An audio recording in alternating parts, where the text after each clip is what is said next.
श्रीलक्ष्मी श्रीमहालक्ष्मी क्षीरसागरकन्यका उत्तिष्ठ हरिसम्प्रीते भक्तानां भाग्यदायिनी।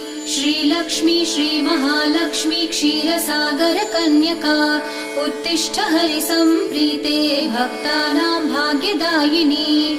उत्तिष्ठोत्तिष्ठ श्रीलक्ष्मी विष्णुवक्षस्थलालये उत्तिष्ठ करुणापूर्णे लोकानां शुभदायिनी।